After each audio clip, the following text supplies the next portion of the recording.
Justement, à présent, nous avons le plaisir d'avoir avec nous en ligne, en direct, M. Youssef Abdelkader, un journaliste. Bonsoir, M. Youssef Abdelkader. Oui, bonsoir, madame. Bonsoir, vous êtes à Bruxelles et justement, nous parlons de cette décision de principe, si vous le voulez bien, en ce qui concerne le volume des échanges commerciaux entre l'Égypte et la Russie et qui devrait permettre aux deux pays d'utiliser et la livre égyptienne et le rouble russe dans les transactions commerciales, un pas très important certainement pour l'Égypte et qui coïncide en fait avec un contexte économique aussi assez critique. Bien sûr, les relations entre l'Égypte et la Russie, c'est surtout économiquement, et ça commence à grandir. Et comme on a vu, comment on peut faire les commerces avec la Russie, avec les livres égyptiens et les roubles russes, on peut utiliser aussi en Égypte. Et ça montre que l'économique, que vraiment que ça change trop, et ça montre que le monde il a changé avec la guerre Russie-Ukrainienne et maintenant et surtout ça montre aussi que l'Égypte il est bien diversifié avec tout le monde, surtout dans tous les domaines différents. L'Égypte s'intéresse à tout le monde. L'Égypte il a une bonne relation avec tout le monde entier, soit Est-Ouest, Sud-Nord.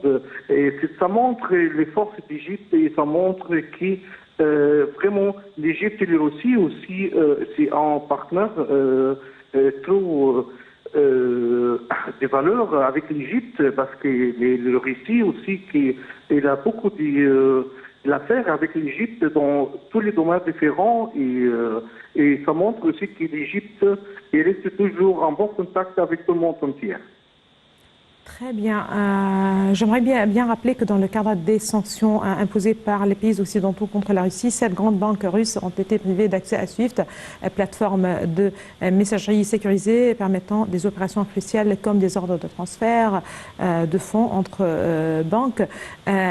Aujourd'hui, quand on parle d'une telle décision, est-ce qu'on peut dire là qu'il s'agit d'une décision gagnante pour les deux parties? Ça reste toujours gagnant-gagnant, surtout avec les nouvelles stratégies. Et ça reste toujours vraiment très intéressant pour tout le monde. Et ça reste toujours aussi que ça montre que les deux grands pays qui sont intéressants, qui pour commencer un nouveau révélation économique pour qui change. Il y a beaucoup de choses dans le monde. Avant c'était juste un grand pays qui doit décider tous les prix de tous les économiques du monde. Mais maintenant, ça montre, ça change et ça montre comment on a commencé à vraiment exister et rester toujours contre tout ce que ça est moins développé parce que comme vous voyez l'Égypte aussi est en train de changements, de développement et dans tous les domaines et surtout les relations avec tout le monde entier mais avec les Russie surtout avec l'acte que les Russie et l'Égypte ils sont pris vraiment ça montre que le monde il change.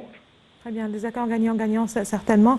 Si la Russie est l'un des plus importants fournisseurs et exportateurs de blé vers l'Égypte, il faut bien rappeler que les exportations aussi égyptiennes vers la Russie ont augmenté de 14,7% en 2021.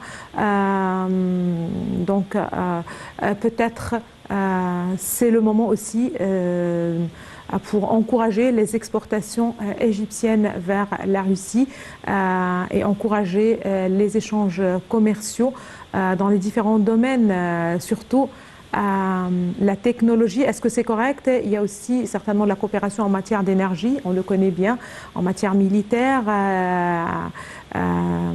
mais aussi est-ce qu'en ce qui concerne la technologie, ça reste un dossier d'échange entre les deux pays? Oui, tout à fait. Et surtout, il va faire beaucoup de facilité pour les deux côtés de commencer les méga-projets dans les pays partenaires. Parce que si on voit maintenant aussi, l'Égypte est un grand marché d'agriculture en Russie et aussi il y a beaucoup de changements entre aussi et l'Égypte. Comme vous avez dit, l'énergie, soit les domaines du tourisme aussi. Hein, on n'oublie pas que le Russie c'est un grand partenaire pour l'Égypte. Il y a beaucoup de Russes qui viennent vraiment en Égypte dernièrement.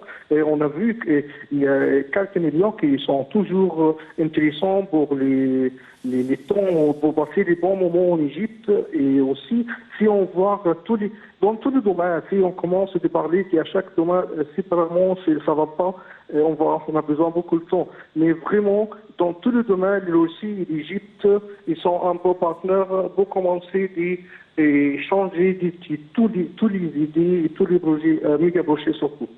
Très bien. Merci beaucoup à vous, Monsieur Youssef Abdelkader. Vous êtes journaliste. Merci beaucoup de vos précisions.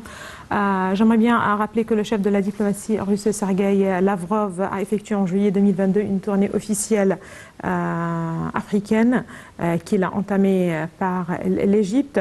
Il s'est rendu ensuite au Congo, puis en Ouganda et enfin en Éthiopie. L'objectif affiché par Moscou, rassurer les pays lourdement dépendants de céréales ukrainien après l'accord sur des couloirs sécurisés pour les exportations de grains d'Ukraine et de Russie. Voici les détails.